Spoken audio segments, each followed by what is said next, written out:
Fundamentals of partnership का first class अपने start करते हैं। सबसे पहले अपनी जनरल मीनिंग समझ लेते हैं कि पार्टनरशिप होता क्या है। एक पर्सन है जिसका नाम है डोलू, ठीक है। ये क्या करता है, नॉर्मल आइसक्रीम का ठेला चलाता है, ठीक है।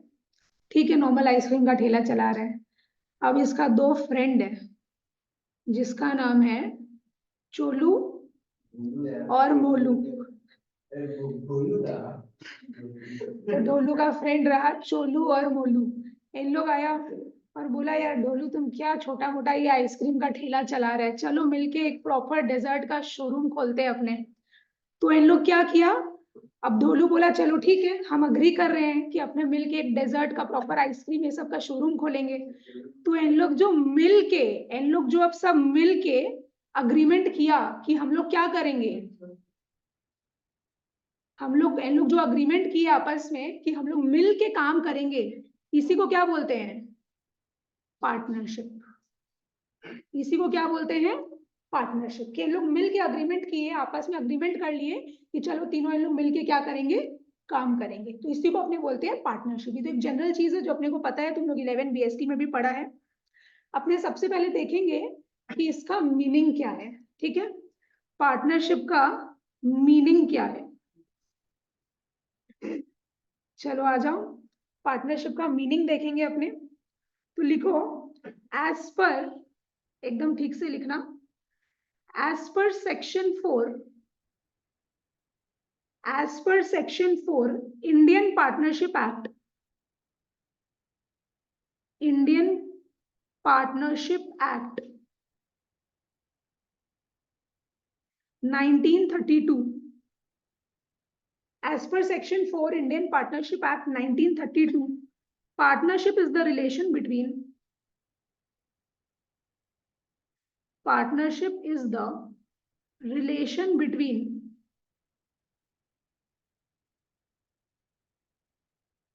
persons. Partnership is the relation between persons who have agreed to share the profits,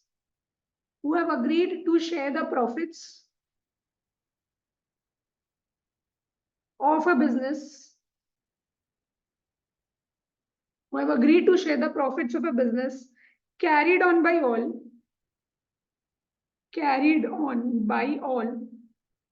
or any of them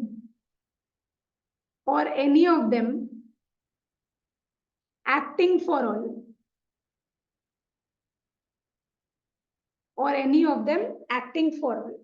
ये वाला डेफिनेशन पहले एकदम ठीक से लिखो, उसके बाद हम तुम लोग को समझा देते हैं डेफिनेशन का मतलब क्या है। हो गया डेफिनेशन लिखना सबका। तो क्या लिखा हुआ है देखो, as per section 4 Indian partnership act 1932। जैसे कंपनीज के ऊपर कौन सा एक्ट अप्लाई होता है, कंपनीज एक्ट 2013, वो क्या है, एक एक्ट है, कानून है, लॉ है। वैसे ही सारे पार्टनरशिप फॉर्म्स के ऊपर क्या अप्लाई होता है, इंडियन पार्टनरशिप एक्ट 1932। ये एक कानून है, हर पार्टनरशिप फॉर्म को क्या करना पड़ता है, इसका लॉज एंड रेगुलेशंस जो भी प्रोविजंस लिखा हुआ होता है, हर पार्टनरशिप फॉर्म्स को फॉलो करना पड़ता है। तो इंडियन पार्टनरशिप एक्ट 1932 जो है, इसके सेक्शन 4 में पार्टनरशिप का डेफिनेशन दिया है। ये तुम लोग को एमसीक्यू में पूछ सकता है, ठीक है। तो इंडियन पार्टनरशिप एक्ट 1932 के कौन से सेक्शन में पार्टनरशिप का डेफिनेशन दिया हुआ है, सेक्शन 4। अब पार्टनरशिप का क्या डेफिनेशन दिया हुआ है वो एक बार देख लो। Partnership is the relation between persons. तो पार्टनरशिप क्या है, रिलेशन है, आपस में क्या है, इन लोगों का रिलेशनशिप क्रिएट हो रहा है, राइट। तो पार्टनरशिप क्या हो गया, रिलेशन हो गया लोगों के बीच का, who have agreed to share the profits of a business। इन लोग बिजनेस क्यों कर रहे हैं, जो भी प्रॉफिट्स होगा इन लोग क्या करेंगे, आपस में शेयर करेंगे। Carried on by all or any of them acting for all. Carried on by all मतलब ढोलू, चोलू और मोलू तीनों मिलके क्या है, पार्टनरशिप फॉर्म चलाएंगे। और any of them acting for all मतलब क्या होता है, समझो ढोलू बीमार पड़ गया तो क्या करेगा, चोलू और मोलू ढोलू के बिहाफ में क्या करेगा, काम करेगा, मैनेज करेगा। समझ में आया, क्लियर हुआ ये लाइन का मतलब। तो partnership is the relation between persons who have agreed to share the profits of a business carried on by all or any of them acting for all। एक बार बोलो मेरे साथ ये डेफिनेशन पूरा बोलो। As per Section 4 Indian Partnership Act 1932, partnership is the relation between persons who have agreed to share the profits of a business carried on by all or any of them acting for. समझ में आ गया? सास clear है? अब अच्छा, हम लोग 11 में क्या देखे थे कि एक आदमी था जो बिजनेस क्या है एस्टैब्लिश करता है, बिजनेस को मैनेज करता है, उसको क्या बोलते हैं अपने सोल प्रोप्राइटर। उसका अकाउंटिंग हम लोग क्लास 11 में देख चुके हैं।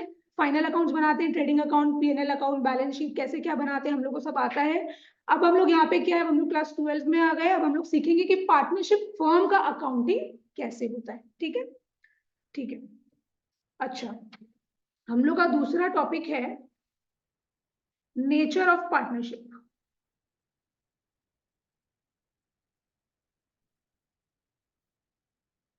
Nature of partnership. Nature of partnership में अपने को क्या बोल रहा है? एक है अपना accounting point of view. Accounting point of view, एक है अपना accounting point of view. Accounting point of view के अंदर लिखो separate business entity, separate business entity, separate business entity from its partners.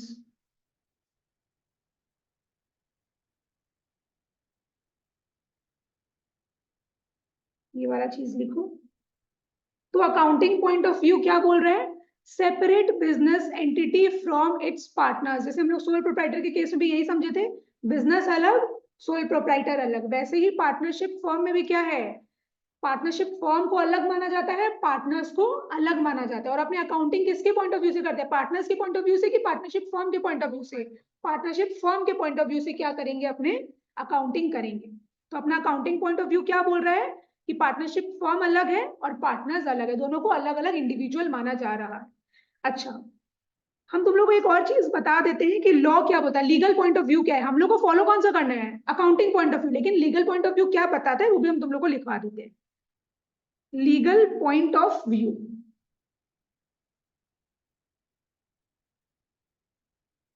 लिखो not a separate legal entity, not a separate legal entity, not a separate legal entity from its partners,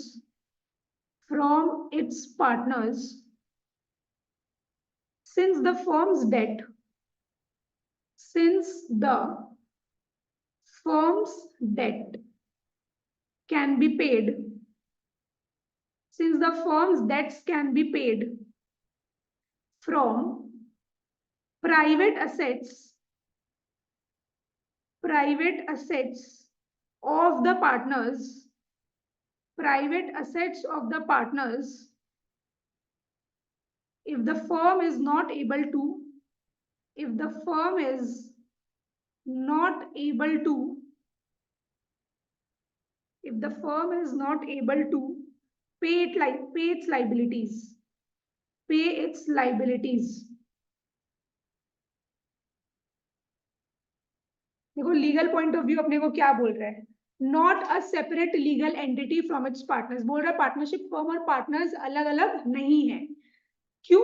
since the firms debts can be paid, firms debts मतलब firm का उधार, since the firm's debts can be paid from the private assets of the partner, if the firm is not able to pay its liabilities, अगर firm अपना liabilities नहीं पे कर पा रहा है, अगर फर्म अपना क्रेडिटर्स लोगों को नहीं चुका पा रहा है, तो हो सकता है पार्टनर्स लोगों को अपना घर भी बेचना पड़े।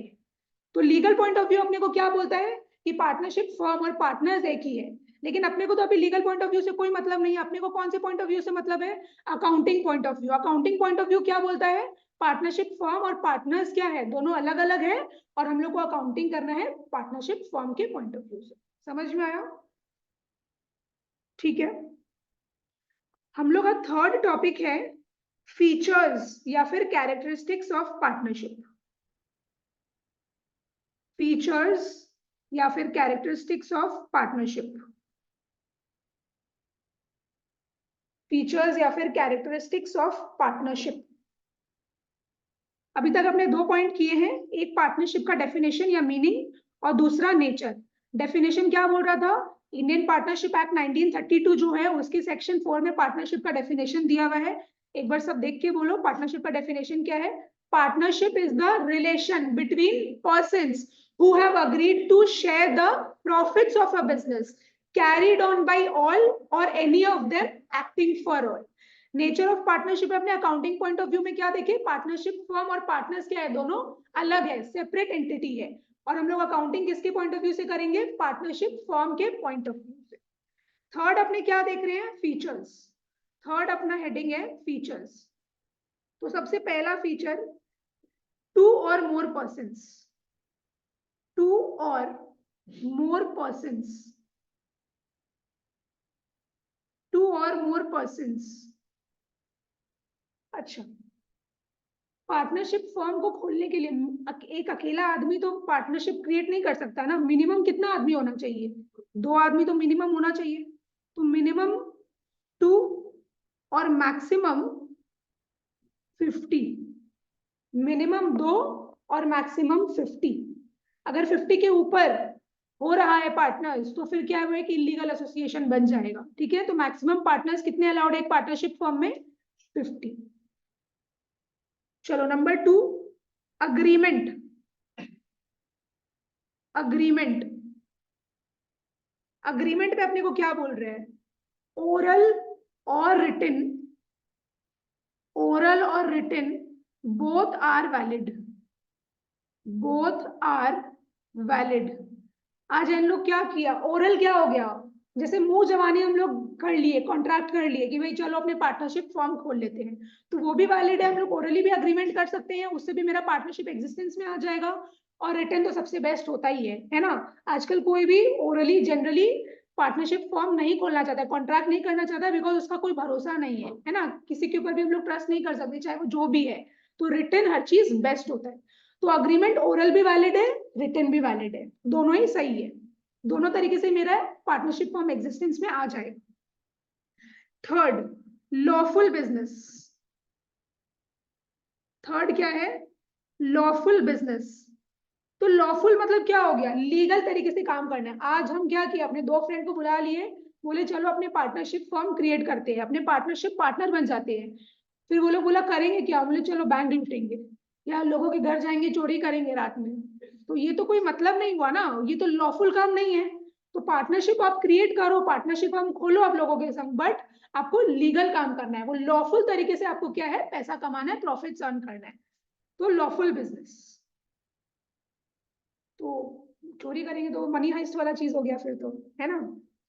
अब प्रॉफिट शेयरिंग रेशियो या प्रॉफिट शेयरिंग ही लिखो, कोई प्रॉब्लम नहीं है, दोनों एक ही है। अच्छा, इसके अंदर लिख लो, it is compulsory, it is compulsory to share profit, it is compulsory to share profit but not compulsory, but not compulsory to share loss. It is compulsory to share profit but not compulsory to share loss. हाँ exactly जो profit हो रहा है, partnership firm आज हम लोग क्यों create किए हैं, प्रॉफिट्स कमाने के लिए, है ना, ताकि पार्टनर्स के बीच में क्या हो सके, प्रॉफिट शेयर हो सके।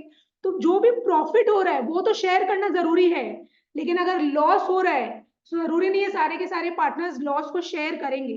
जैसे मान लो 3 पार्टनर है, मेरा ABC, 3 पार्टनर है यहाँ पे, तो प्रॉफिट हो रहा है मान लो 30 लाख का, तो इन लोग शेयर करेंगे, मान लो इक्वल प्रॉफिट शेयरिंग रेशियो है, 1:1:1 है। तो 10 लाख इसके पास आएगा, 10 लाख इसके पास आएगा और 10 लाख इसके पास आएगा। तो ये तो मेरा प्रॉफिट हो रहा था। हम लोग अभी क्या देखें कि प्रॉफिट तो शेयर करना कंपलसरी है। अब मान लो लॉस हो रहा है, 30 लाख का ही लॉस हो रहा है दूसरे साल, तो यहाँ पे जो ए है ये बोलेगा कि नहीं भाई हम तो क्या है, हम लॉस बेयर नहीं करेंगे, बी और सी तुम लोग आपस में सलट लो।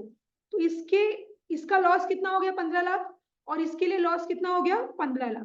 तो ये जो पार्टनर है ये कौन सा, इसको क्या टाइटल मिलेगा, पार्टनर इन प्रॉफिट्स ओनली। अलग अलग तरीके का तुम लोग पढ़ेगा बीएसटी में, वो active partner, sleeping partner, dormant partner, partner in profits only, ये सब तुम लोग देखा होगा 11 में भी। तो ये क्या हो जाएगा, ये पार्टनर इन प्रॉफिट्स ओनली हो जाएगा। ठीक है, बहुत कैटेगरी है पार्टनर्स का भी, अलग अलग नाम है। हाँ, लिमिटेड लाइबिलिटी। तो यहाँ पे बोल रहे हैं अभी अपने को, बस अपने को इतना डेप्थ में नहीं घुसना है, अपने को बस यहाँ पे यही याद रखना है कि प्रॉफिट्स को शेयर करना कंपलसरी है, लेकिन लॉस को शेयर करना कंपलसरी नहीं है।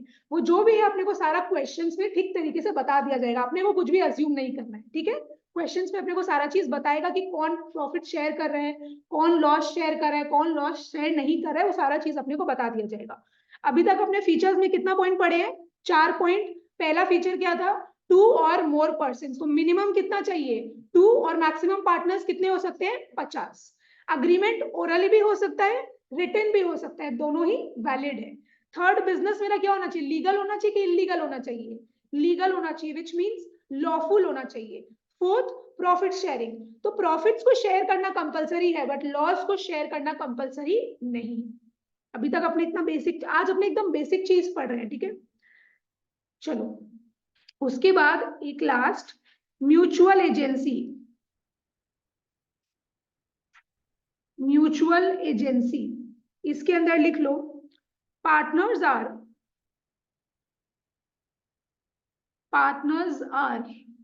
Principal as well as agents. Partners are principal as well as agents. दूसरा लिखो, बिजनेस, सेम चीज जो हम लोग डेफिनेशन में लिखे थे, business can be carried on by all or any of them acting for all. Business can be carried on by all or any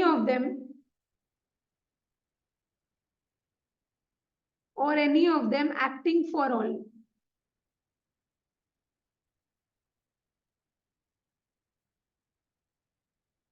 चलो ठीक है, तो क्या बोल रहे हैं, partners are principal as well as agents. इसका मतलब क्या हो गया, आज हम जो ए बी और सी पार्टनर्स हैं, ए बोला, ए ऑर्डर दिया यहाँ पे कि सी तुम ये वाला काम कर लो, तो यहाँ पे ए क्या बन गया, प्रिंसिपल, एक तरीके का बॉस बन गया, और सी क्या बन गया, एक तरीके का एम्प्लॉय बन गया। वैसे बी भी क्या है, बोल सकते हैं ए को कि ए और सी तुम ये काम करो, तो बी क्या बन गया, बॉस बन गया, और ए और सी उसके एम्प्लॉयज बन गए। तो सारे ही पार्टनर्स क्या है, प्रिंसिपल भी है और वो एक दूसरे के एजेंट्स भी है ना। और ये वाला पॉइंट तो अपने समझ ही गए, ये तो हम तुम लोग को डेफिनेशन में बता दिए थे कि business can be carried on by all or any of them acting for all.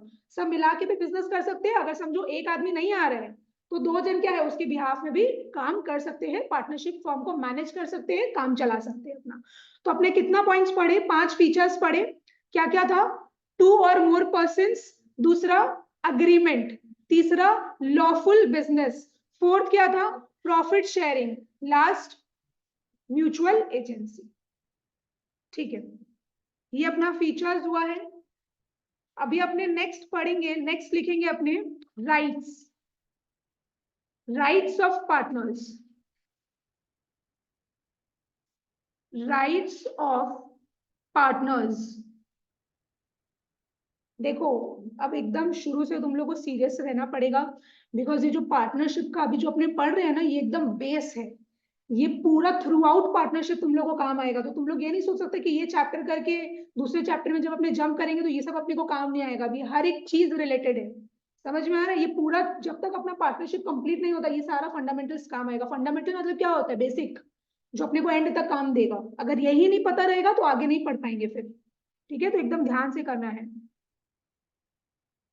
हाँ, निहारिका म्यूचुअल एजेंसी में बोल रहा है कि principals are partners are principal as well as agents. मतलब कि सपोज अगर ए बी और सी है, ए अगर बी को ऑर्डर दे रहा है कि तुम ये काम कर लो, तो ए ऑर्डर दे रहा है, ए यहाँ पे प्रिंसिपल हो गया और बी उसका एजेंट हो गया।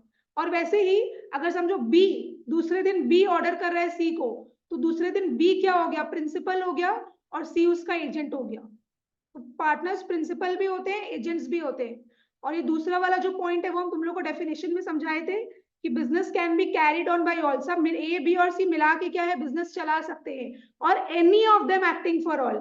इसका मतलब क्या है, अगर सपोज ए बीमार है, ए नहीं काम पे आ रहा है, तो उसके बिहाफ में बी और सी काम कर सकते हैं, दिस इज अलाउड। तो वही इस लाइन का मतलब है। राइट्स ऑफ पार्टनर्स में आ जाओ, लिखो every partner has the right, every partner has the right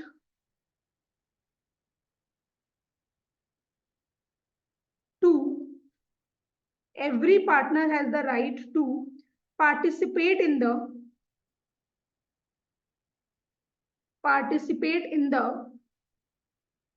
management of the business,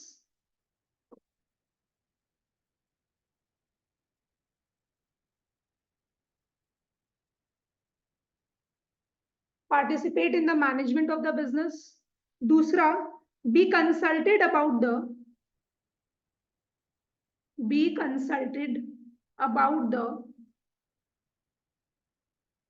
affairs of the business,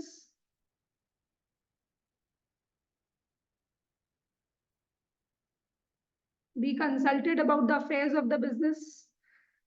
सी लिखो inspect books of accounts, inspect books of accounts।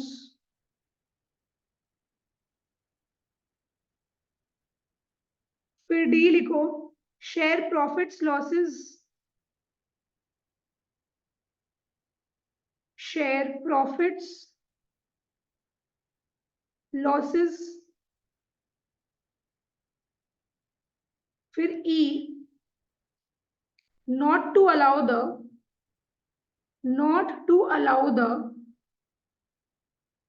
admission of a new partner,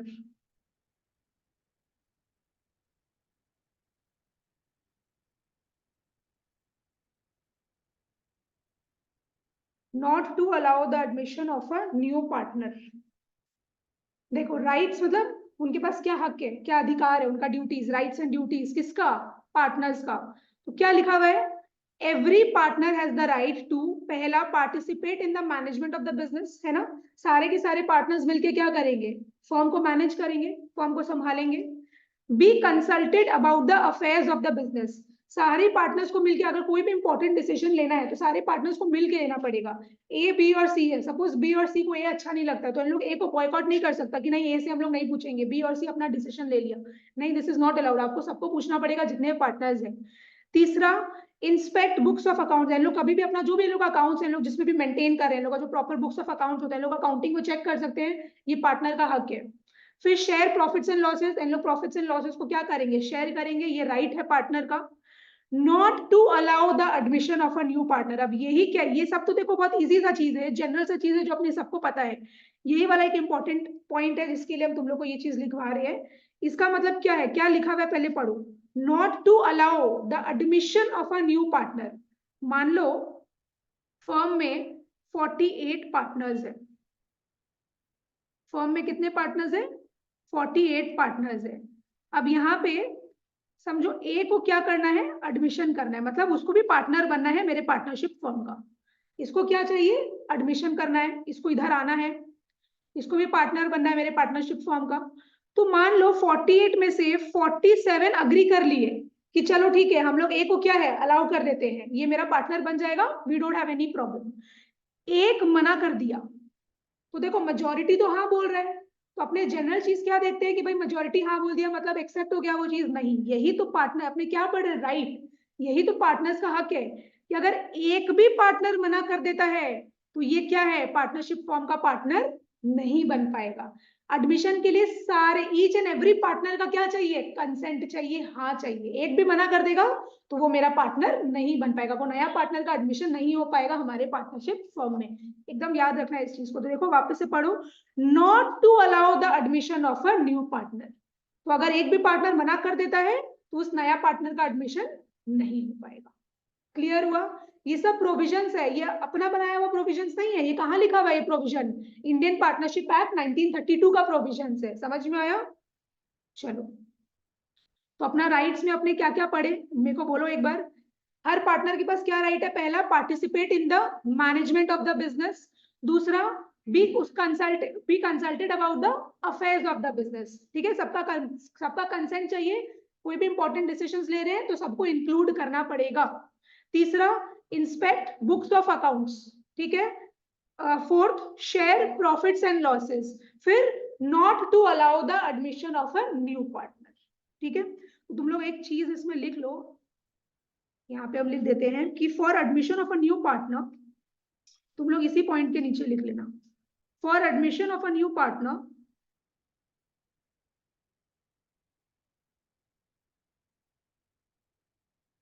for admission of a new partner,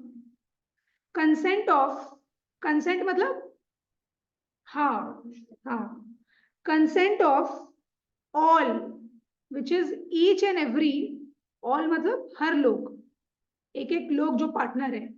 for admission of a new partner, consent of all bracket में each and every partner is required.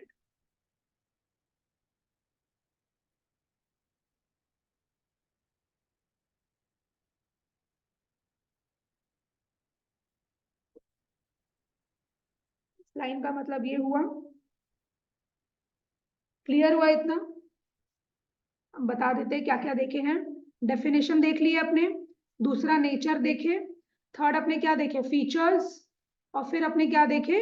Rights of partners. अपने fifth अभी देखेंगे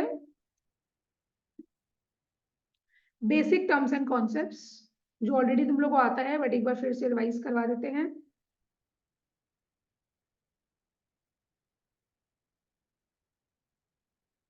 basic terms and concepts, partner, तुम लोग खाली अभी ध्यान दो एक बार, तुम लोग को लिखने का जरूरत नहीं है। पार्टनरशिप फर्म है, ठीक है, इसके मान लो 4 पार्टनर है, ए बी सी डी। ठीक है, ए क्या दिया है? या रुको, हम इसको मिटा के ठीक से लिखते हैं। मान लो ए दिया है कैपिटल, ए क्या दिया है पार्टनरशिप फर्म को? कैपिटल। अब ए कैपिटल दिया है तो ए क्या बोलेगा? हम आपको पैसा दे रहे हैं, इसके बदले पार्टनरशिप फर्म आप मेरे को क्या दोगे? तो फर्म क्या देगा ए को? Interest on capital.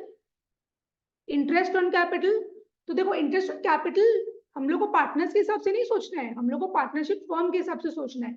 Partnership firm क्या कर रहा है? अपने पॉकेट से इंटरेस्ट ऑन कैपिटल दे रहा है, तो उसके लिए क्या हो गया? इंटरेस्ट ऑन कैपिटल खर्चा, एक्सपेंस। कैपिटल नहीं बाबू, इंटरेस्ट ऑन कैपिटल। कैपिटल तो ए दे रहा है, वो नहीं, हम ये नहीं पूछे कि कैपिटल क्या है, वो तो ऑब्वियसली उसका लाइबिलिटी, हम इंटरेस्ट पूछ रहे हैं। तो पार्टनरशिप फर्म कैपिटल के बदले ए को क्या दे रहा है? इंटरेस्ट दे रहा है, इंटरेस्ट ऑन कैपिटल। तो इंटरेस्ट ऑन कैपिटल फर्म के लिए क्या हो गया? एक्सपेंस हो गया। अब मान लो वैसे ही बी है, तो ये बी क्या कर रहा है? बी को पैसा का जरूरत है, तो ये क्या कर रहा है? ड्रॉइंग्स कर रहा है। बी को पैसा का जरूरत है तो ये क्या कर रहा है? ड्रॉइंग्स कर रहा है। तो पार्टनरशिप फर्म बोलेगा कि तुम मेरे से पैसा ले रहे, मेरे फॉर्म से पैसा निकाल रहे हो, तुम मेरे को क्या दोगे? तो बी बोला हम आपको क्या देंगे? हम आपको इंटरेस्ट ऑन ड्रॉइंग्स देंगे, इंटरेस्ट ऑन ड्रॉइंग्स देंगे।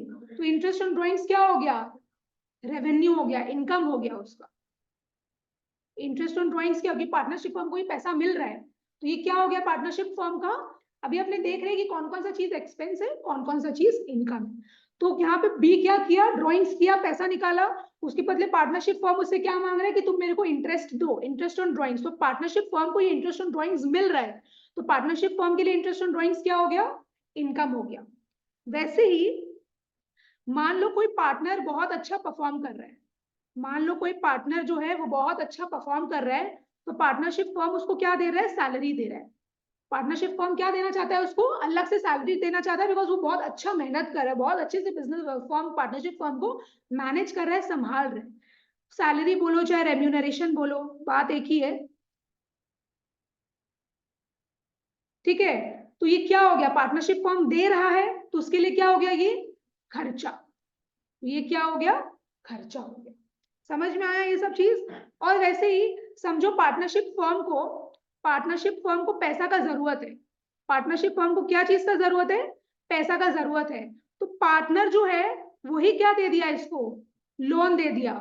पार्टनरशिप फॉर्म क्या दिया, पार्टनर क्या दे दिया, पार्टनरशिप फॉर्म को लोन दे दिया। तो अब यहाँ पे क्या बोलेगा पार्टनर, हम तुमको लोन दिए, तुम मेरे को क्या दो, इंटरेस्ट दो।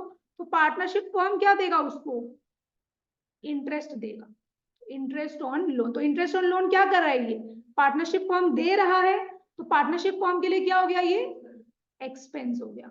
पार्टनरशिप फॉर्म के लिए क्या हो गया, ये एक्सपेंस हो गया। तो ये तो बेसिक चीज था, ये तुम लोग को लिखने का जरूरत नहीं है। इंटरेस्ट ऑन कैपिटल फॉर्म के लिए क्या है, खर्चा। इंटरेस्ट ऑन ड्रॉइंग्स फॉर्म को मिलेगा तो ये उसके लिए इनकम हो गया। सैलरी रेम्यूनरेशन वो दे रहा है कोई पार्टनर को, तो ये इसके लिए एक्सपेंस हो गया। और अगर पार्टनर कभी कभी क्या है, अगर समझो पार्टनरशिप फॉर्म को जरूरत होता है पैसा का, तो बहुत बार ऐसा भी होता है कि पार्टनर क्या करता है, लोन दे देता है, एडवांस दे देता है पार्टनरशिप फॉर्म को, लेकिन उसके बदले उस पार्टनर को क्या मिलेगा, इंटरेस्ट मिलेगा। तो पार्टनरशिप फॉर्म यहाँ पे इंटरेस्ट देगा उस पार्टनर को, तो इंटरेस्ट ऑन लोन क्या हो गया, एक्सपेंस हो गया, खर्चा हो गया। ये तो बेसिक चीज था जो अपने को आता है, ऑलरेडी अपने 11 में देखे। और अकाउंटिंग पॉइंट ऑफ व्यू है, पार्टनरशिप फॉर्म और पार्टनर्स का क्या है, सेपरेट आइडेंटिटी है। और अकाउंटिंग पॉइंट ऑफ व्यू अपने को क्या बोल रहे हैं, अकाउंटिंग किसके पॉइंट ऑफ व्यू से करना है, पार्टनरशिप फॉर्म के पॉइंट ऑफ व्यू से करना है। ठीक है, समझ में आया, बेसिक चीज एकदम, इसमें लिखने का कुछ नहीं था तुम लोग का। अच्छा, 6 में आओ और लिखो पार्टनरशिप डीड, जो कि बहुत इंपॉर्टेंट है। पार्टनरशिप डीड, पार्टनरशिप डीड लिख लो पहले, इसके अंदर क्या है। Partnership, partnership comes into existence, partnership comes into existence by oral or written agreement, by oral or written agreement। Partnership existence में कैसे आ सकता है, ओरल अग्रीमेंट के थ्रू भी आ सकता है, रिटन अग्रीमेंट के थ्रू भी आ सकता है, जो कि अपने किस में पढ़े थे, फीचर्स ऑफ पार्टनरशिप के पॉइंट नंबर 2 में पढ़े थे कि इन लोगों के बीच में क्या होना चाहिए, अग्रीमेंट होना चाहिए। अग्रीमेंट ओरल भी हो सकता है, रिटन भी हो सकता है, दोनों ही वैलिड है। किसी के भी थ्रू पार्टनरशिप मेरा एग्जिस्टेंस में आ जाएगा। अब दूसरा पॉइंट लिखो, the written agreement, the written agreement is known as, the written agreement is known as partnership deed, the written agreement is known as partnership deed, और पार्टनरशिप डीड का दूसरा नाम है मेमोरेंडम ऑफ पार्टनरशिप।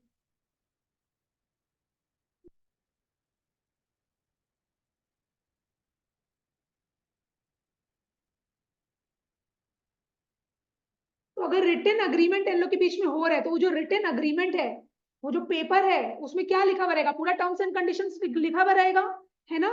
तो वही जो written agreement है, इसी को अपने क्या बोलते हैं, पार्टनरशिप डीड। और पार्टनरशिप डीड का दूसरा नाम क्या हो गया, मेमोरेंडम ऑफ पार्टनरशिप। अच्छा, नेक्स्ट पॉइंट लिखो, it is a legal document, it is a legal document signed by all the partners, signed by all the partners, containing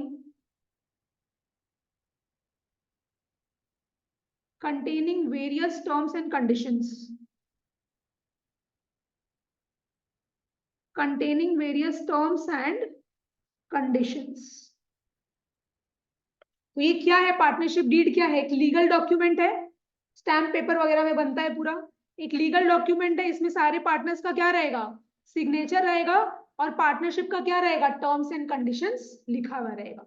समझ में आया। तो हम लोग क्या देखे पार्टनरशिप डीड में, पार्टनरशिप एग्जिस्टेंस में आता है बाई ओरल और रिटन अग्रीमेंट। जो रिटन अग्रीमेंट है ये, इसी को अपने क्या बोलते हैं, पार्टनरशिप डीड। पार्टनरशिप डीड का दूसरा नाम क्या हो गया, मेमोरेंडम ऑफ पार्टनरशिप। ये क्या है, पार्टनरशिप डीड क्या है, ये एक लीगल डॉक्यूमेंट है, कागज है, और उस कागज में क्या है, सबका सिग्नेचर रहता है। सबका मतलब पार्टनर्स का, सारे पार्टनर्स का सिग्नेचर रहता है। और क्या लिखा हुआ होता है, बहुत सारा टर्म्स एंड कंडीशंस लिखा हुआ रहता है, जो उन लोगों के बीच में सेटल होता है। अच्छा, जैसे क्या क्या टर्म्स एंड कंडीशंस रहेगा बताओ तो। Name of partners, address of partners, कितना इन लोग कैपिटल लेके आ रहे हैं, इन लोग को इंटरेस्ट ऑन कैपिटल जो दिया रहेगा, हाँ इंटरेस्ट ऑन कैपिटल माने इंटरेस्ट का रेट क्या रहेगा, इंटरेस्ट ऑन ड्रॉइंग्स का रेट क्या रहेगा, प्रॉफिट शेयरिंग रेशियो क्या रहेगा, इक्वल रहेगा कि 2:3:5 रहेगा, वॉटेवर वो अपने को क्वेश्चन में बताएगा। इन लोग का प्रॉफिट शेयरिंग रेशियो क्या रहेगा, राइट्स एंड ड्यूटीज क्या रहेगा पार्टनर्स का, वो सारा चीज क्या है इस पार्टनरशिप डीड में लिखा हुआ रहेगा। ठीक है, ये इन लोग का बेसिकली क्या हो गया बताओ तो, एक तरीके का रूल बुक है ना, उसके हिसाब से इन लोग को अपना काम करना है। ये अपना हुआ पार्टनरशिप डीड। तो मेरे साथ एक बार बोलो ये तीनों line. Partnership comes into existence by oral और रिटन अग्रीमेंट। पार्टनरशिप डीड क्या होता है, the written agreement is known as partnership deed या फिर memorandum of partnership. Partnership deed क्या है, it is a legal document signed by all the partners containing various terms and conditions. Clear हुआ यहां तक? यहां तक कुछ पूछना है तो पूछो। अच्छा, अब हम लोग एक इंपॉर्टेंट चीज देखने जा रहे हैं, और थोड़ा इंपॉर्टेंट नहीं, वो बहुत ज्यादा इंपॉर्टेंट है। लिखो accounting treatment, accounting treatment, accounting treatment on absence of, accounting treatment on absence of below provisions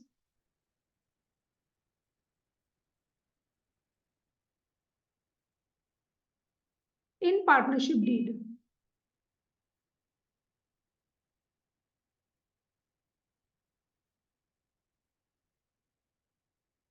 लिखो if ब्रैकेट में, if partnership deed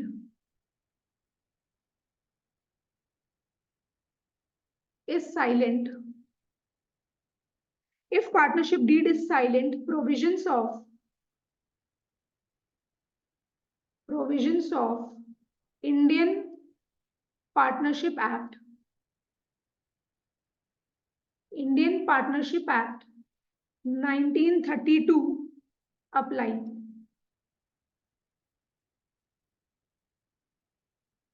और यहाँ पे हम जो लिख रहे हैं वो लिखो, sharing of profits losses, dash के बाद क्या आएगा अपने लिखेंगे, उसके बाद लिखो interest on capital, number 3 interest on drawings,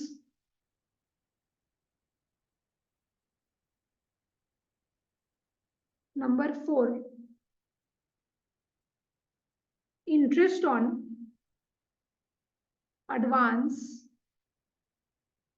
या फिर loan by partner,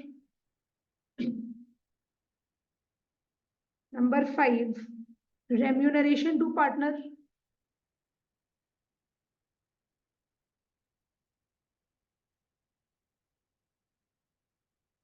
number 6 admission of partner.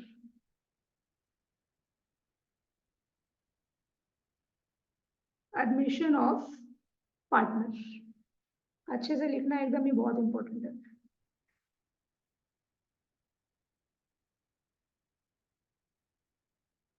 लिखना हो जाए तो बताओ, समझाएंगे और ये गैप्स को फिल करेंगे।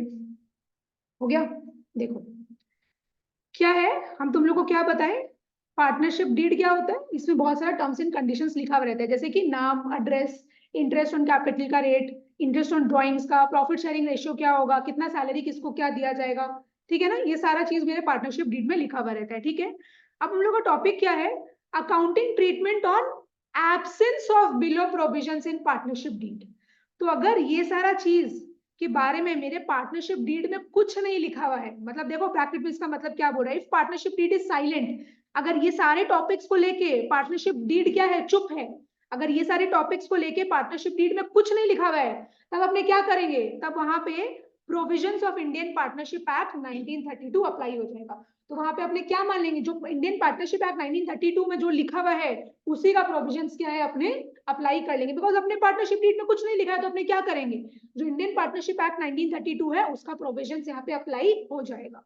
तो देखो sharing of profits and losses, अगर अपना पार्टनरशिप डीड में लिखा है कि इक्वल शेयरिंग होगा तब तो ठीक है, कोई प्रॉब्लम नहीं है। लेकिन मतलब समझो अगर पार्टनरशिप डीड में लिखा हुआ है 2:3:2 होगा, प्रॉब्लम नहीं है, ठीक है। लेकिन अगर कुछ भी नहीं लिखा है तब हम लोग क्या करेंगे, किसका बात सुनेंगे, इंडियन पार्टनरशिप एक्ट 1932 का। वो क्या बोल रहा है, इक्वल शेयरिंग होगा। वो क्या बोल रहा है, सारे पार्टनर्स क्या करेंगे, प्रॉफिट्स को इक्वली शेयर करेंगे। समझ में आया? ये कब होगा, जब ये सब चीज अपने पार्टनरशिप डीड में नहीं लिखा हुआ है। इंटरेस्ट ऑन कैपिटल निल, नहीं दिया जाएगा। इंटरेस्ट ऑन ड्रॉइंग्स भी क्या है, निल, देने का जरूरत नहीं है। इंटरेस्ट ऑन एडवांस या लोन बाय पार्टनर, अब पार्टनर क्या दिया है, फर्म को लोन दिया है, तो उसके बदले फर्म क्या देगा, उसको इंटरेस्ट देगा। तो अगर ये पार्टनरशिप डीड में नहीं लिखा हुआ है तो हम लोग को किसका बात सुनना है, इंडियन पार्टनरशिप एक्ट 1932 का बात सुनना पड़ेगा। और इंडियन पार्टनरशिप एक्ट 1932 में क्या लिखा है, 6% पर एनम के रेट से क्या है, इंटरेस्ट दे देना। अगर आपकी पार्टनरशिप डीड में कुछ नहीं लिखा है तो इंडियन पार्टनरशिप एक्ट 1932 का जो अपने बात मान रहे हैं उसमें लिखा है 6% पर एनम के रेट से इंटरेस्ट दे देना। रेम्यूनरेशन टू पार्टनर क्या हो जाएगा, निल, कुछ देने का जरूरत नहीं है। और एडमिशन ऑफ पार्टनर, तुम लोगों को पता है न्यू पार्टनर, हाँ, new partner can not be admitted, new partner can not be admitted unless all the partners agree to it.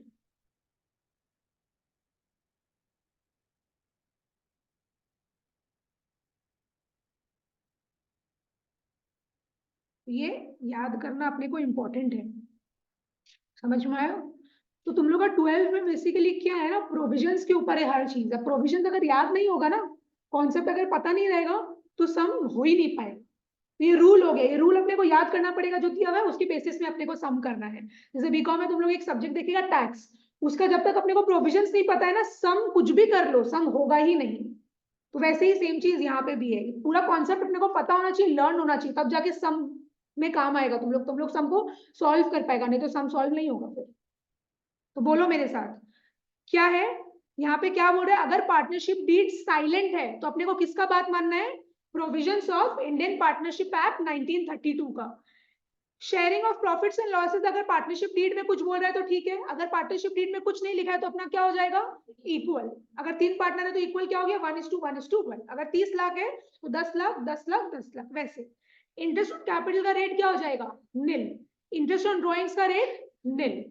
Interest on advance या लोन बाय पार्टनर कितना परसेंट, 6% पर एनम। रेम्यूनरेशन मतलब वही salary commission ये सब वही हो गया, क्या हो जाएगा ये, निल। और एडमिशन ऑफ अ पार्टनर क्या है, new partner can not be admitted unless all the partners agree to it. अगर सारे के सारे पार्टनर हाँ बोल रहे हैं तब तो उसका एडमिशन हो जाएगा। अगर एक भी पार्टनर मना कर देता है तो नया पार्टनर का एडमिशन हमारे पार्टनरशिप फॉर्म में नहीं हो पाएगा। क्लियर हुआ?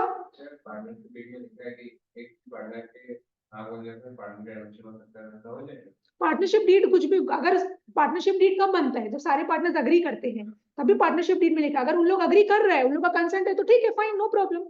वो सब चीज तुम्हारे क्वेश्चन में दिया हुआ रहेगा कि वो लोग के बीच का सेटलमेंट क्या है, उसी हिसाब से अपने को अकाउंटिंग करना पड़ेगा। ठीक है, चलो एक बार देख ले अपना क्या क्या हो गया, मीनिंग हो गया। एक बार मीनिंग बोलो। इंडियन पार्टनरशिप एक्ट 1932 का कौन से सेक्शन में, सेक्शन 4। क्या है पार्टनरशिप, क्या है पर्सन्स के बीच का रिलेशनशिप। इन लोग क्यों पार्टनरशिप फॉर्म क्रिएट किया है, क्या शेयर करने के लिए, profits carried on by all or any of them acting for all. Nature of partnership हमने क्या देखे, अकाउंटिंग पॉइंट ऑफ व्यू क्या है, separate business entity from its partners. Third point क्या था अपना, फीचर्स। पहला feature 2 or more persons, minimum partner 2, maximum 50। Agreement oral भी हो सकता है, रिटन भी हो सकता है, बोथ आर वैलिड। तीसरा नंबर क्या था, लॉफुल होना चाहिए, लीगल होना चाहिए। फिर प्रॉफिट शेयरिंग, इसमें क्या लिखा हुआ है, compulsory to share profits but not compulsory to share loss.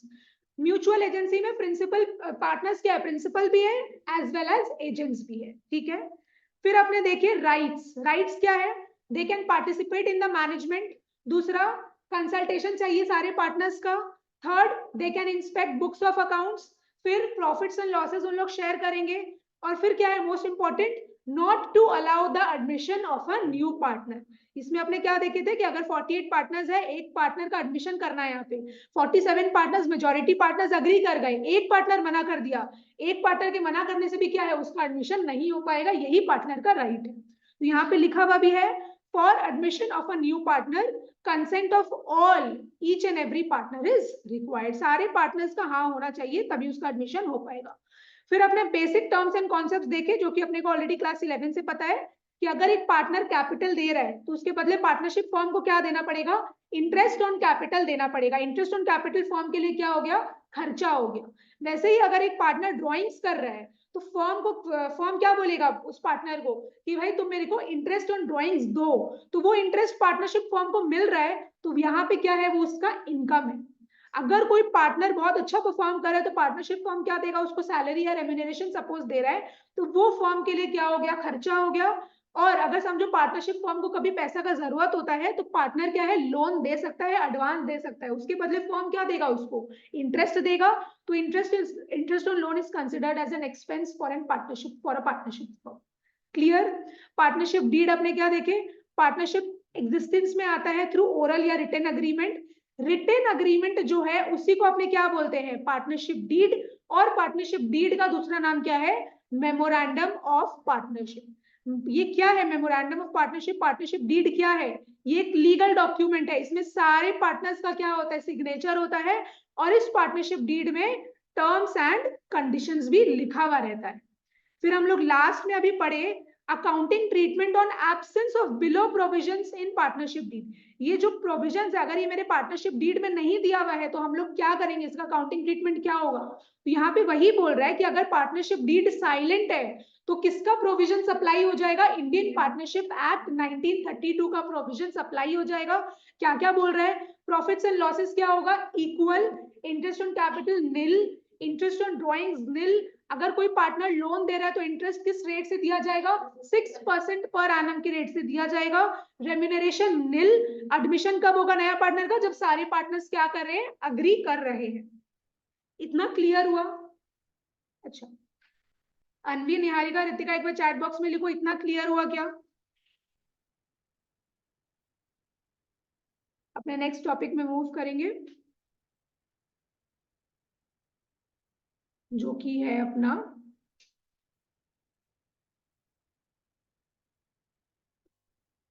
ठीक है, लिखो charge against profit and appropriation of profit.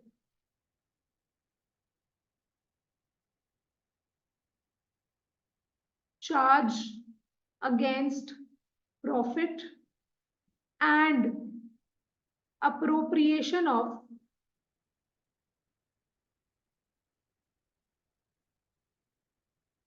Profit.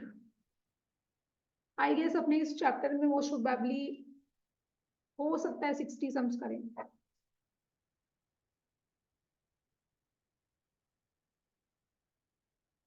Charge against profit and appropriation of profit. चलो, अभी तुम लोग को लिखने का जरूरत नहीं है, तुम लोग एक बार देखो पीएनएल अकाउंट अपने बचपन में किए थे, क्लास 11 अपना बचपन। डेबिट क्रेडिट, डेबिट साइड में क्या करते थे, एक्सपेंसेस लॉसेस को रिकॉर्ड करते थे। क्रेडिट साइड में क्या करते थे, इनकम गेन्स को रिकॉर्ड करते थे। और सारा इनडायरेक्ट एक्सपेंसेस डेबिट साइड में लिखते थे, इनडायरेक्ट इनकम अपने क्रेडिट साइड में लिखते थे। सबसे पहला चीज जो अपना पीएनएल अकाउंट में अपने लिखते थे क्या था, हाँ, ग्रॉस प्रॉफिट ग्रॉस लॉस। हम यहाँ पे एक बार ग्रॉस प्रॉफिट लिख रहे हैं। ग्रॉस प्रॉफिट मेरा कहाँ आता था, ट्रेडिंग अकाउंट में आता था, उसको हम लोग ट्रांसफर करते थे प्रॉफिट एंड लॉस अकाउंट में। तो बाई ग्रॉस प्रॉफिट, ठीक है। उसके बाद ग्रॉस लॉस आता था, हम लोग यहाँ पे लिखते थे टू ग्रॉस लॉस। और फिर क्या लिखते थे अपने, टू रेंट, टू एडवर्टाइजिंग, है ना, टू सैलरी वगैरह जो भी है अपना सारा इनडायरेक्ट खर्चा। ग्रॉस लॉस तो इधर ही लिखते थे ना, वो तो लॉस हो गया ना बेसिकली, तो तुम उसको कहाँ लिखेगा, डेबिट साइड ही तो लिखेगा।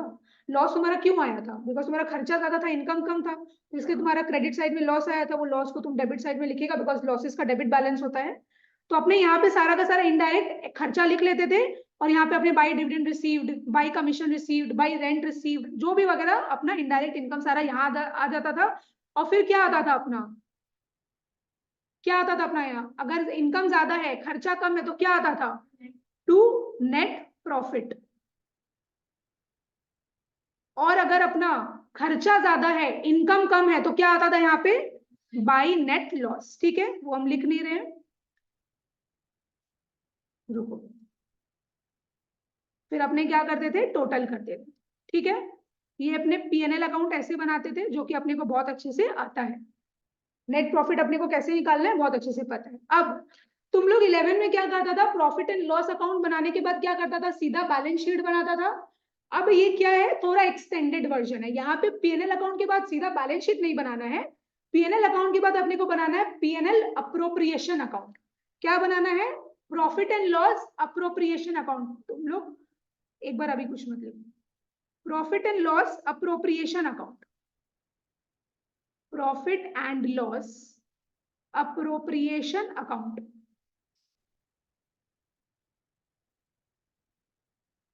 समझ में आया, सेम है ये। डेबिट एक्सपेंसेस, एक्सपेंसेस को सारा डेबिट करेंगे और क्रेडिट में क्या है, इनकम लिखेंगे।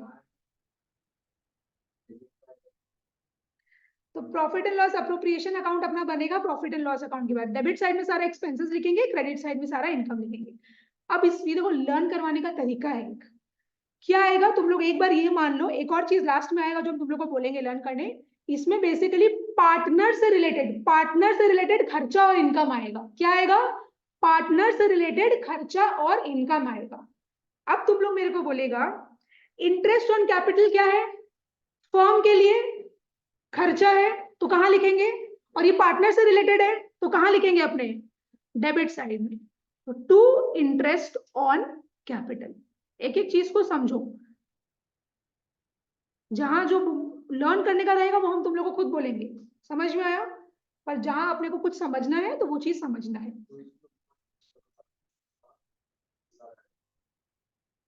हाँ, क्या आएगा वो हम बता रहे हैं तुमको। तो क्या आएगा, सबसे पहले इंटरेस्ट ऑन कैपिटल अपने लिख लिए डेबिट साइड में। क्यों लिखे डेबिट साइड में, बिकॉज ये फर्म के लिए क्या है, खर्चा है, और ये पार्टनर से रिलेटेड है। इंटरेस्ट ऑन कैपिटल किसको देंगे, रास्ता चलता किसी को भी थोड़ी दे देंगे, पार्टनर को ना देंगे। तो पार्टनर से रिलेटेड खर्चा आपने लिख लिए। वैसे interest on drawings partnership firm देता है कि पार्टनरशिप फर्म को मिलता है, पार्टनरशिप फर्म को मिलता है। तो पार्टनरशिप फर्म के लिए क्या हो गया, इनकम। इनकम कहाँ लिखते हैं, क्रेडिट साइड। अच्छा, उसके पहले अपने क्या है, ये जो नेट प्रॉफिट मेरा प्रॉफिट एंड लॉस अकाउंट के थ्रू मैंने निकला है, ये क्या है, प्रॉफिट इनकम होता है कि एक्सपेंस होता है, लॉस होता है, इनकम होता है। तो अपने यहां लिखेंगे बाई नेट प्रॉफिट। अपने जैसे प्रॉफिट एंड लॉस अकाउंट में क्या करते थे, ग्रॉस प्रॉफिट यहाँ लिखते थे ना, वैसे ये प्रॉफिट एंड लॉस अकाउंट में जो अपना नेट प्रॉफिट आया वो अपने profit and loss appropriation account के क्रेडिट साइड में लिख देंगे, बिकॉज प्रॉफिट क्रेडिट हो गया मेरा, इनकम हो गया, इनकम का क्रेडिट बैलेंस होता है। तो हम तुम लोग को दूसरा चीज क्या बोले, इंटरेस्ट ऑन ड्रॉइंग्स क्या होता है, फर्म के लिए इनकम होता है। इनकम कहाँ लिखेंगे, अपने क्रेडिट साइड। तो इंटरेस्ट ऑन ड्रॉइंग्स ये हो गया, इतना क्लियर। अच्छा, सैलरी रेम्यूनरेशन वगैरह था, सैलरी या रेम्यूनरेशन क्या हो रहा है, पार्टनरशिप फर्म दे रहा है तो पार्टनरशिप फर्म के पॉइंट ऑफ व्यू से सोचना है, वो खर्चा है। तो खर्चा कहाँ लिखेंगे पारस, डेबिट साइड में। तो टू सैलरी, हाँ हाँ सब मेंशन रहेगा कि 6% के एनम पर एनम से, हाँ हाँ सब मेंशन रहेगा कि सैलरी किसको देना है, ए को देना है कि बी को देना है, सब लिखा हुआ रहेगा। समझ में आया, सैलरी बोलो चाहे रेम्यूनरेशन बोलो।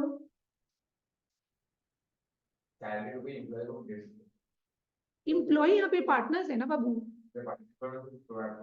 पार्टनर्स ही नहीं। जो पार्टनरशिप फॉर्म फॉर्म करते हैं ना उसको पार्टनर्स बोलते हैं, इंडिविजुअली पार्टनर बोलते हैं और इकट्ठा सबको मिला के पार्टनरशिप फॉर्म बोलते हैं। समझ में आया, तो इंडिविजुअली को अपने एम्प्लॉय नहीं बोलते, पार्टनर्स बोलते हैं।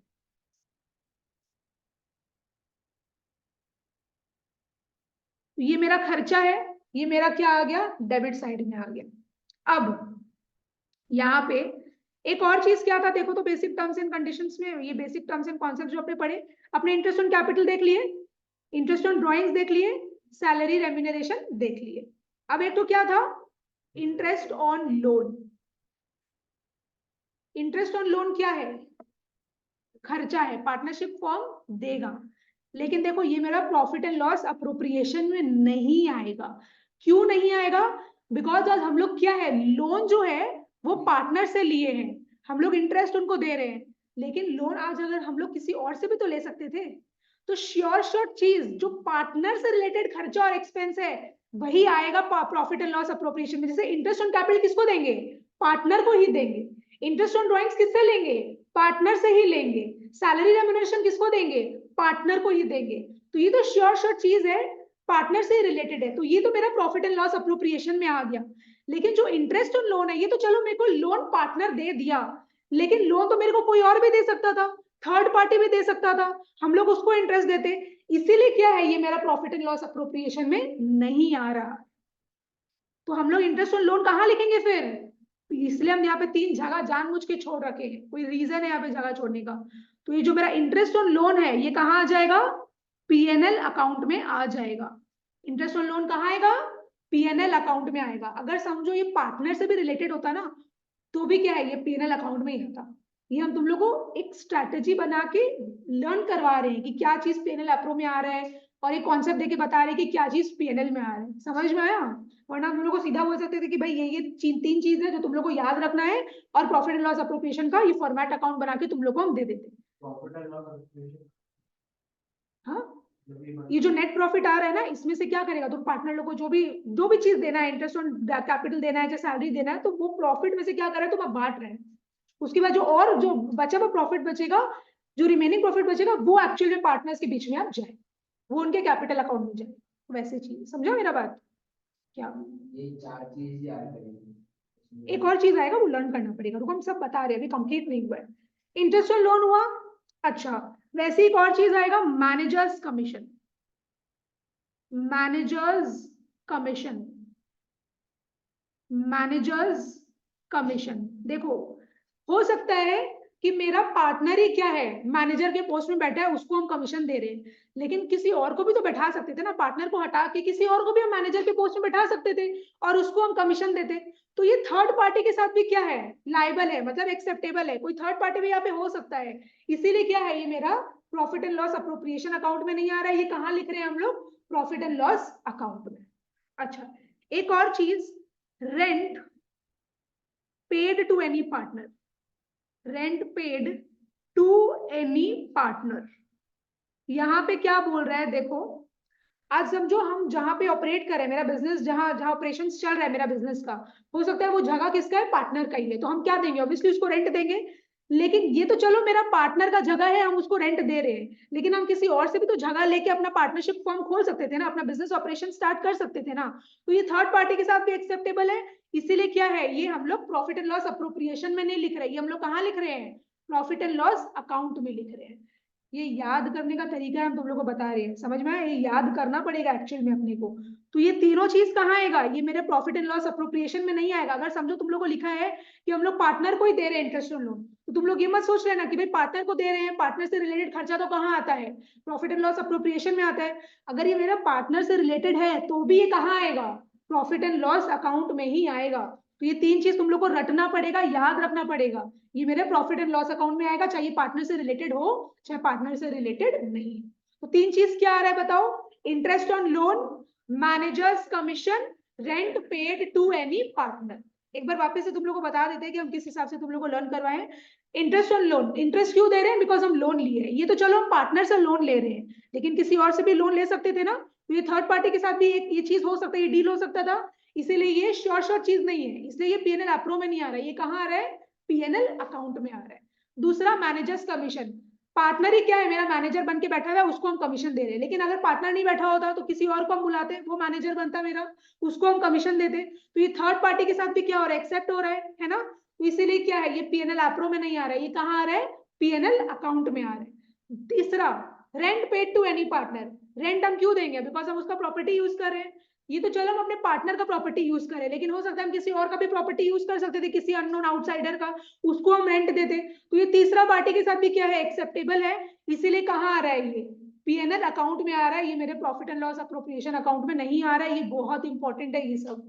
तो वापस एकदम दिमाग में अपने बैठा लो, पीएनएल अकाउंट में 3 चीज क्या आ रहा है, interest on loan, managers commission, rent paid to any partner. वापस बोलो, interest on loan, managers commission, rent paid to any partner.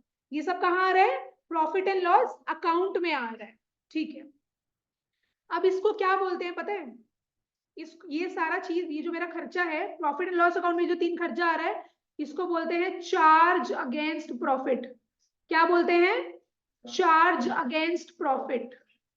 Charge against profit. Charge against profit मतलब क्या हो गया? फर्म हैज टू पे these expenses even in case of loss. अगर loss भी हो रहा है तो भी ये खर्चा क्या करना पड़ेगा? फर्म को देना ही पड़ेगा। समझ में आया? हाँ, क्यों नहीं देना पड़ेगा? अरे वो 11 का कॉन्सेप्ट भूल जाओ बाबू, अब वो मत सोचो, वो नहीं है 11 पूरा भूल जाओ अब। समझा तुम? वो बिफोर चार्जिंग आफ्टर चार्जिंग कुछ नहीं है यहाँ पे, पूरा भूल जाओ अब उसको। ये एक अलग प्रोविजन है, इंडियन पार्टनरशिप एक्ट, ये अलग एक्ट है। समझा मेरा बात? कुछ नहीं है यहाँ पे, कुछ भी नहीं है। बीआरएस रेक्टिफिकेशन बिल से कुछ नहीं है यहाँ पे, सब गया। ये पूरा नया फ्रेश चीज है। समझ में आया मेरा बात? तो यहाँ पे वही है। तो ये 3 चीज क्या है? ये चार्ज अगेंस्ट प्रॉफिट है। अगर लॉस हो रहा है तो भी क्या करना पड़ेगा? फर्म को ये खर्चा देना पड़ेगा, इनकर करना पड़ेगा। क्लियर? वापिस से 3 चीज क्या आ रहा है बताओ? Interest on loan, managers commission, rent paid to any partner. Very good. अच्छा, और प्रॉफिट एंड लॉस अप्रोप्रिएशन में जो आ रहा है खर्चा, उसको बोलते हैं अप्रोप्रिएशन ऑफ प्रॉफिट। क्या बोलते हैं सब खर्चा को? Appropriation of profit. Appropriation of profit. ये प्रॉफिट हो गया है, नेट प्रॉफिट हो गया है। अब इसमें से जिसको जो देना है वो प्रॉफिट को क्या कर रहे हैं? अप्रोप्रिएट कर रहे हैं। केक है, केक को बांट रहे हैं, जिसको जिसको जो भी देना है। समझ में आया? तो this is appropriation of profit. बस एक चीज तुम लोगों को याद करना पड़ेगा, जैसे देखो नेट, जब नेट प्रॉफिट होता है ना, तो बहुत सारा बिजनेसेस लोग क्या करते हैं अपना फ्यूचर के लिए, इमरजेंसी से बचने के लिए, क्राइसिस को फेस करने के लिए क्या करता है? गुल्लक बना लेता है, रिजर्व्स बना लेता है। तो वो पैसा क्या करता है? रिजर्व में डाल देता है, अलग अलग रिजर्व बना लेता है, ताकि इमरजेंसीज के वक्त क्या है, उन लोगों को काम आए। तो यहाँ पे एक चीज आता है, to transfer to reserve. To transfer to reserves. बस ये चीज क्या करना है तुम लोग को, एक तो याद रखना है। तो क्या है, लोग नेट प्रॉफिट जो भी इन लोग का हुआ उसमें से क्या करेगा? कुछ पैसा निकाल के लोग फ्यूचर के लिए सेव कर लेगा, कि भाई आगे कभी जरूरत पड़े, हम लोग क्या करेंगे, वो गुल्लक को तोड़ के उसमें से रुपया निकाल के बिजनेस में उसको काम लगा लेंगे, पार्टनरशिप फॉर्म में काम लगा लेंगे। तो यहाँ पे एक चीज तुम लोग को ये याद करना पड़ेगा। उसके बाद मेरा क्या आ जाएगा? अगर इनकम ज्यादा है, एक्सपेंस कम है, तो मेरा क्या आ जाएगा इधर? प्रॉफिट। लिख लो अब तुम लोग। कुछ पूछ रहे पारस? नहीं नहीं, ये वाला भी लिखेगा ना, ये 3 चीज कैसे क्या आते हैं।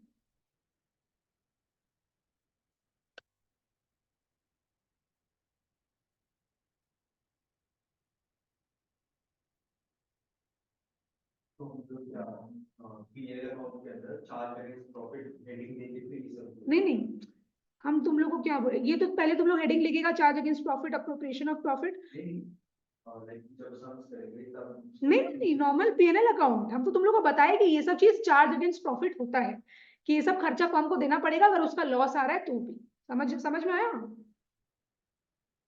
इसका, इस अकाउंट का हेडिंग तो ये हो गया ना, पारस, पीएनएल अकाउंट।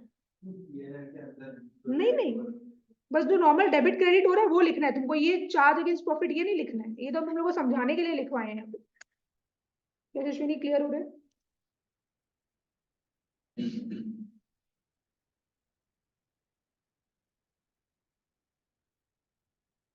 लिख लो।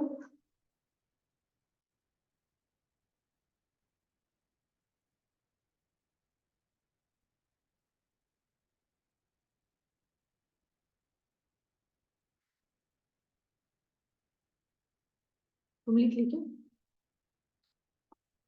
आराम आराम से एकदम चलना है, कोई भागने का जरूरत नहीं है, ज्यादा भागेंगे तो जितना कर रहे हैं वो भी सब चला जाएगा।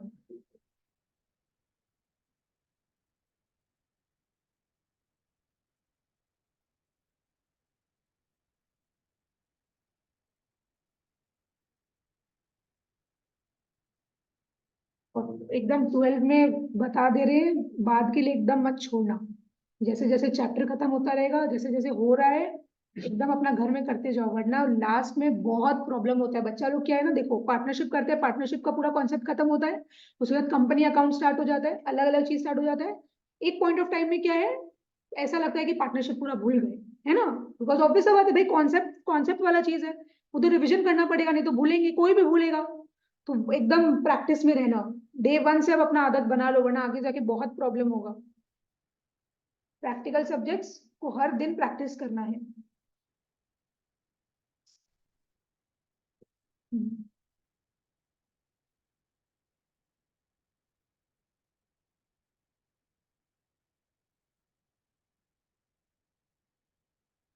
जैसे जैसे चैप्टर खत्म होता रहेगा, वैसे वैसे तुम लोग को थोड़ा बहुत जो इंपॉर्टेंट क्वेश्चंस है, जो अपने सम्स करेंगे वो तो करेंगे ही, लेकिन एंड में जैसे चैप्टर खत्म हो जाएगा, जो जो थोड़ा इंपॉर्टेंट सम्स हैं, देखो वो लास्ट में तो करेंगे जब अपना सिलेबस कंप्लीट हो जाएगा।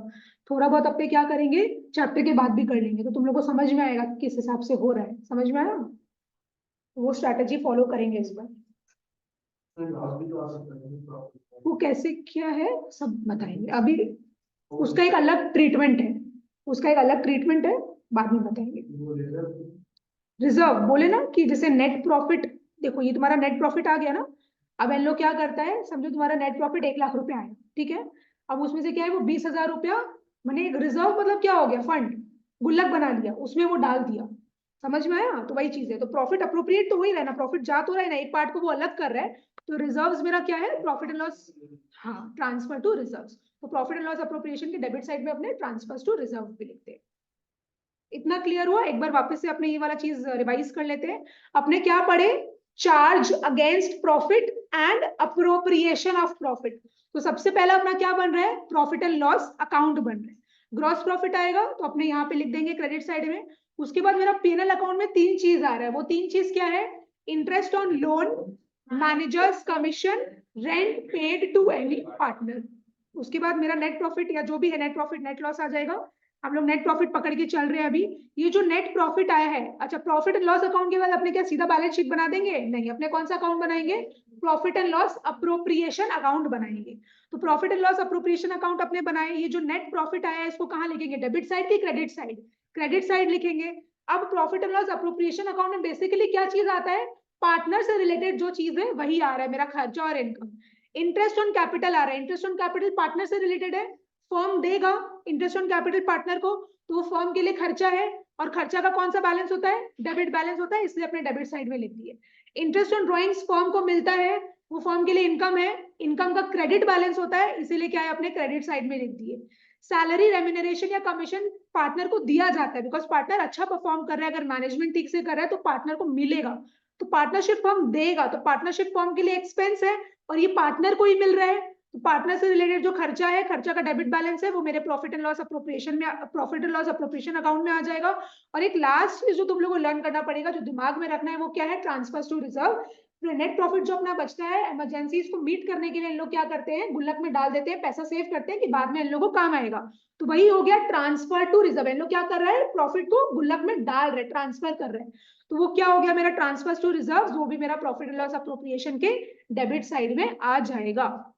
फिर मेरा प्रॉफिट आ रहा है, समझ में आ रहा है। अब ये वो प्रॉफिट है जो एक्चुअल में क्या है, पार्टनर्स लोग के बीच में बंटने के लिए रेडी है, डिविजिबल प्रॉफिट बताएंगे तुम लोग को। अच्छा, इसके बाद अपना एक अलग ही टॉपिक स्टार्ट हो जाएगा पूरा जर्नल एंट्रीज का, तो आज अपने यहीं तक रखते हैं। नेक्स्ट डे क्या है, अपने आगे कंटिन्यू करेंगे।